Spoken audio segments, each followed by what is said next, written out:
Can dancers have body goals without it becoming obsessive or problematic?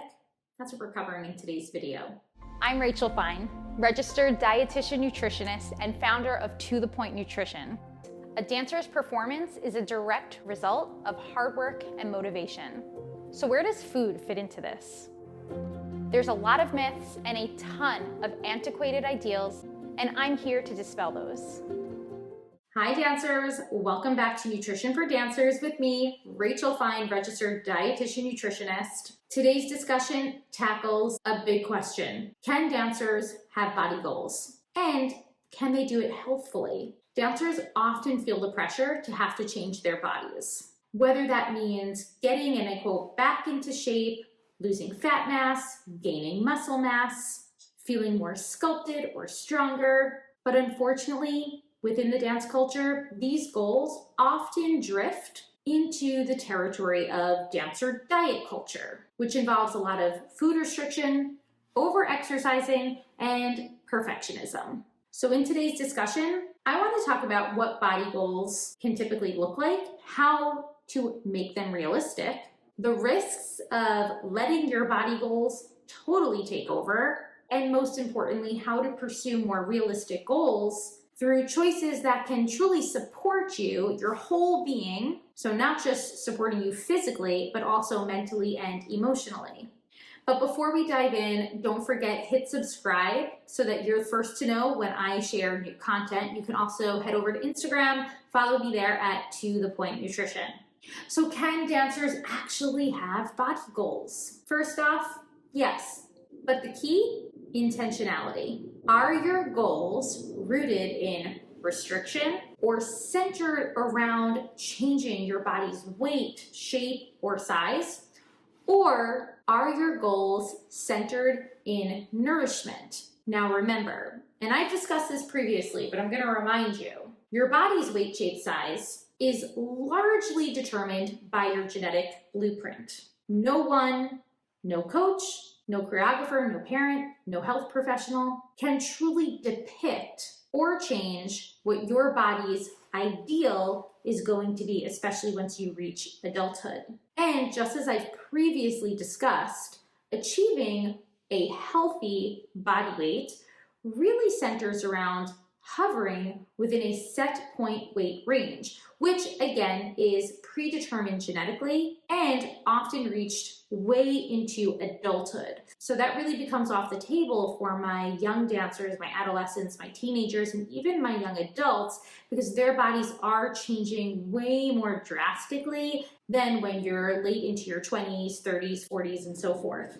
Now, if your body goals are dictated by external expectations, like slimming down because you have an upcoming audition, or wanting to achieve, and I quote, that ideal dancer's body, I'm going to take a real big guess here that those body goals are unhealthy. Now, if your intent is coming from a place of strengthening your performance, supporting your training, caring for your overall well-being, well, that's something we can work with, but of course within reason. Let me explain why. We want to uncover a few big reasons for wanting to create body-related goals. And the first one is, will it be sustainable? Will it foster sustainable behaviors? Can you maintain the habits that you're about to embark on a daily basis? So let's say, for example, you are changing something about your current meal plan.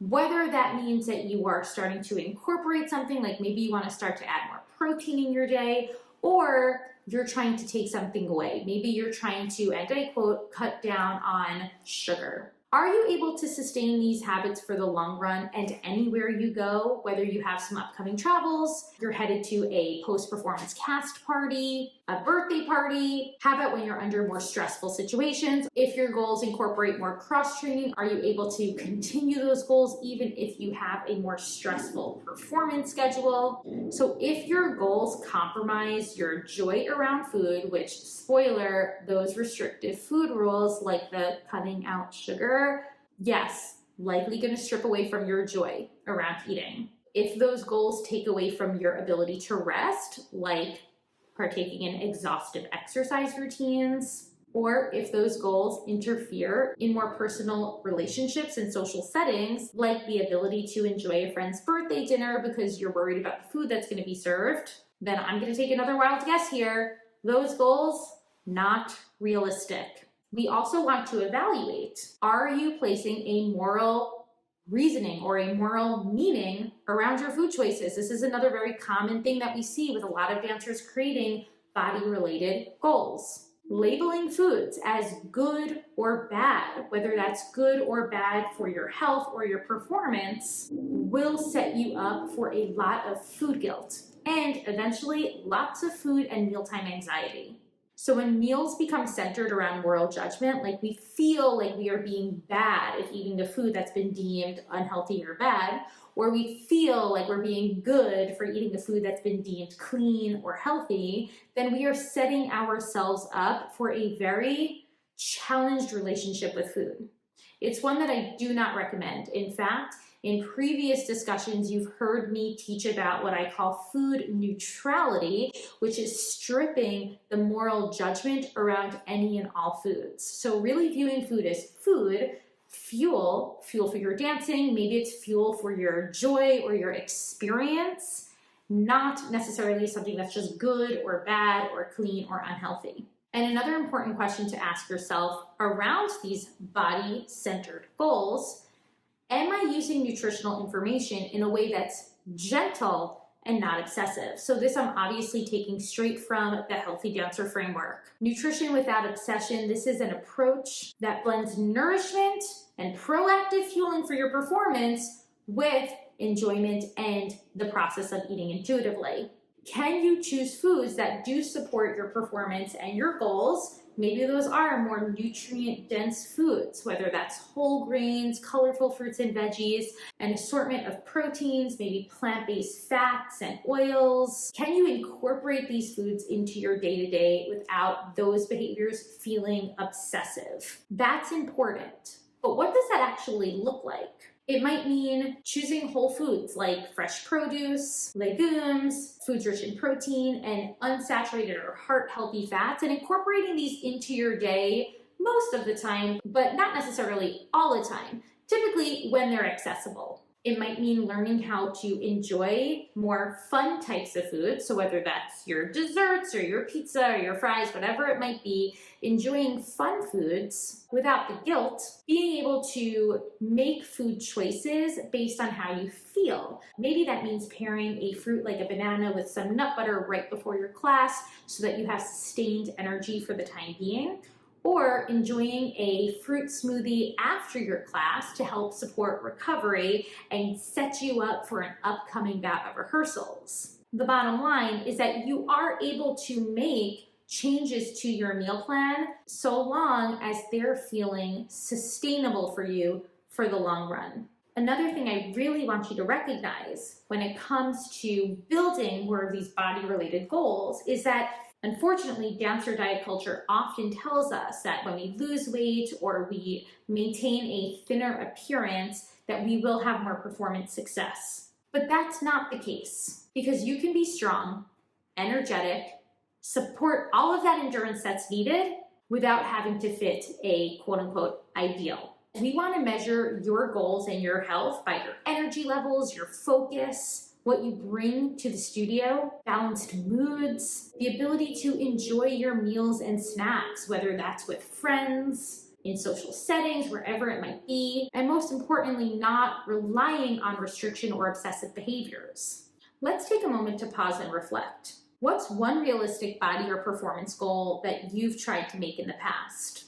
Now, how has dancer diet culture interfered with that goal, whether it was encouraging food guilt or maybe food restriction or maybe over-exercising? And if we can unravel that, go back to our original goal and ask ourselves, what is one gentle nutritional shift that I can make to better help me achieve this goal? So maybe we want to get stronger. Maybe we want to support more endurance in our class. Well, guess what?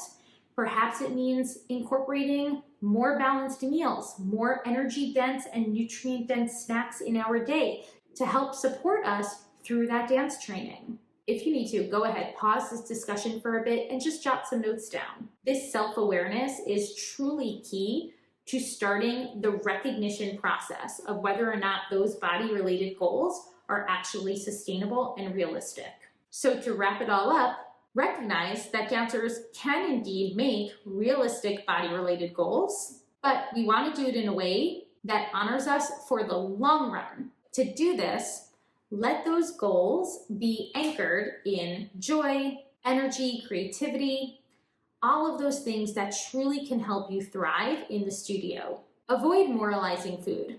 Rather than that good versus bad food mindset, start accessing food neutrality so that you can focus on food from a functional standpoint while also making room for fun foods to support you emotionally and mentally. Make gentle nutrition shifts without obsessing over it, just as I mentioned before.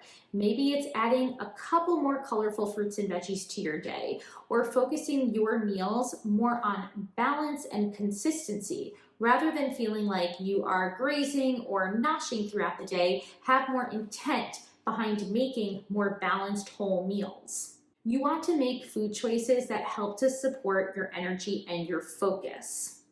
You also want to make food choices that support your recovery to set you up for an energized and focused tomorrow. And most importantly, let your performance, your artistry in the studio, not just your appearance, be what supports you in class. I want to recognize that this approach definitely takes time. It doesn't happen overnight, but it does help to build long-standing confidence, trust, and even sustainability for your dance career. So thank you for joining me today in this discussion. I know that we just scratched the surface, so if you want to dive deeper into whether or not your personal body goals are supporting you or hindering you, then I highly encourage you go check out my blog post. I will link it in the show notes. I also have an entire course that helps dancers to support building body confidence as their biggest body-related goal to help in their work in the studio. It's called Nourish the Healthy Dancer, Cultivate Confidence. And I will also add the link in the show notes so you can check it out. Until next time, I'll talk to you soon.